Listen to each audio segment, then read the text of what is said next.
Hello everyone, this is Erik, the Asian movie enthusiast, and this is my review of Ju-on Origins, a Japanese television miniseries that is 6 episodes long, with each episode being approximately 30 minutes in length each. So yes, this entire miniseries is only about 3 hours long.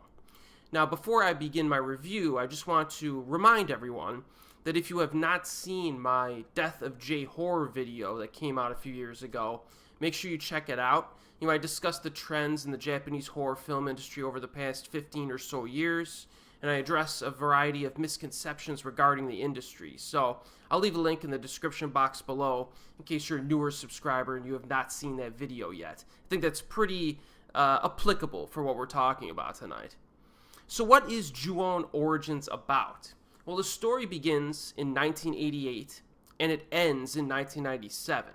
So it spans an entire decade. Episode 1 opens with a paranormal researcher played by Yoshiyoshi Arakawa, who's been in a number of Japanese films over the years. And he's attempting to help a young actress deal with the weird noises in her home. Another story is a high school girl who recently transferred to a new school.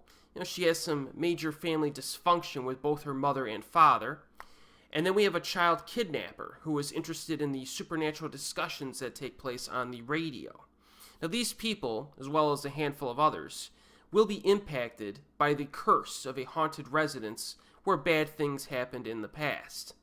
Now this plot synopsis sounds similar to the prior installments of the Ju-on franchise, right? And remember, this is the 9th installment in the Japanese series, if we exclude the original short films and the recent crossover entry, Sadako vs. Kayako. Of course, Hollywood has made 4 entries of their own on top of that. But when I mention the franchise in this video, I'm basically referencing the Japanese movies. Now, the overall plot of Ju-on Origins will be familiar to fans of the franchise, but one big difference is that the storytelling structure is more conventional here. You don't really get much of the, I guess you could say one of the hallmarks of the Ju-on franchise is its manipulation of time, its use of time loops and stuff like that. You don't get much of that here in Ju-on Origins, which makes the story, I guess, flow better, and it's more of a fluid story, but it also diminishes that sense of disorientation that's one of the hallmarks of many of the installments of this franchise. I'm still not sure how I feel about that decision by the scriptwriters. It has its benefits and its disadvantages. But you'll need to pay attention to the details, especially during the later episodes, because things do get kind of complicated. You might get lost a little bit and have to rewatch some scenes to keep track of stuff. But I do think it's important to go into this kind of expecting a standalone story. Even though it says Origins, I had a little bit of difficulty directly connecting it to like the prior movies. It's kind of like doing its own thing here. And it does kind of change some of the rules, so to speak, into how the curse works and how things flow like that. Now you can definitely tell that effort was put into this miniseries. It just feels like a higher quality production.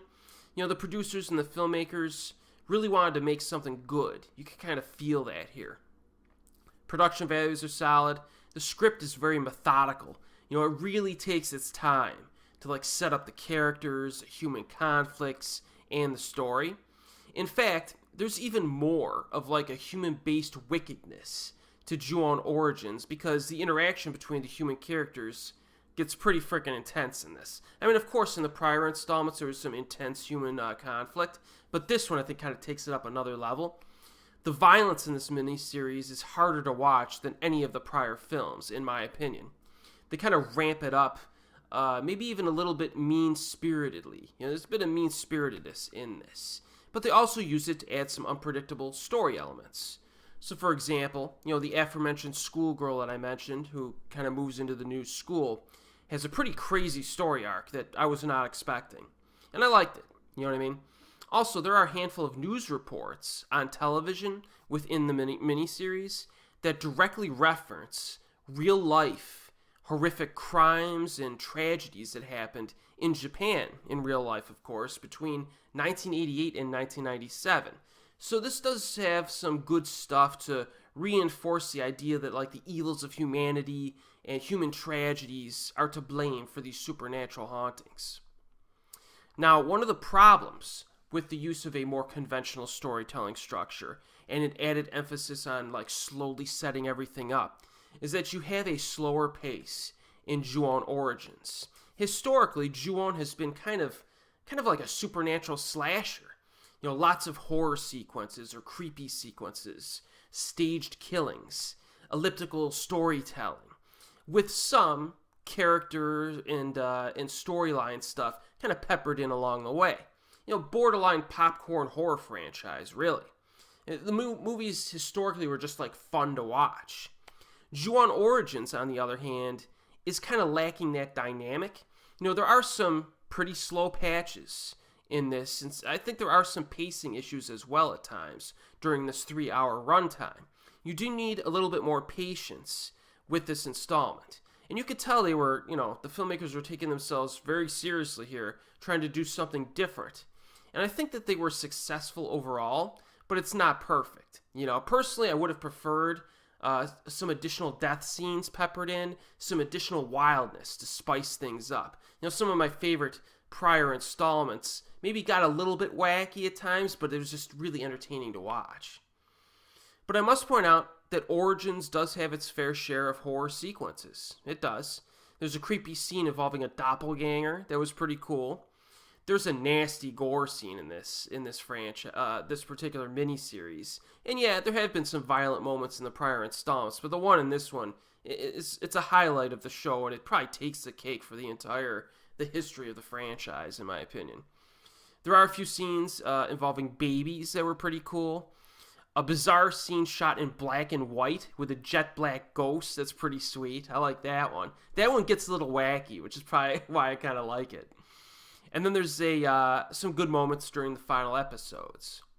Now, Ju-on has historically been a bit bloodier and macabre when compared to the Ring franchise, but like I said, Origins takes it a step further there, and I kind of liked it. This does get a little uncomfortable to watch at times too, so just keep in mind. It does avoid the cliche scares that we come to expect from Ju-on. So you're not going to see Kayako crawl down those stairs for like the 100th time. That's not in this.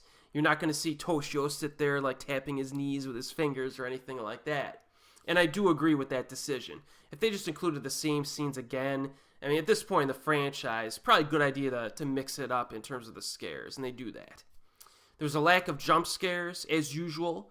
That's typical for this particular franchise. It never really relied much on jump scares. I rewatched the first 4 films today, actually. And yeah, there's a pronounced lack of jump scares. So I like that about this franchise. Lighting in this, very similar to what we expect. A lot of natural light. You know, they use a lot of natural light in these movies. And a lot of horror scenes take place during the day. So I like that. That's in full effect here.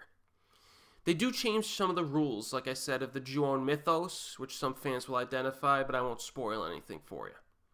So overall, I think Ju-on Origins is a quality installment in the Ju-on franchise, but I feel like it has some pacing issues and a few dry patches that prevent it from being like one of the best of the installments. So I personally would rank 4 of the films above this. You know, Ju-on the Curse from 2000, Ju-on the Grudge from 2002, Ju-on the Grudge 2 from 2003, and Ju-on Beginning of the End from 2014, which I think is pretty underrated, actually.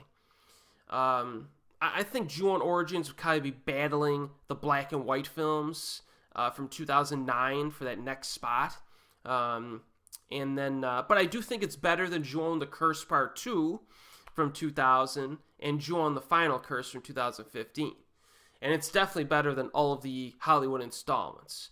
And, you know, I do like the first Hollywood film with Sarah Michelle Gellar. I think that one's pretty good, but Origins is better than that. So it's kind of in the middle to upper tier, kind of like middle tier of the franchise, but it's pretty good.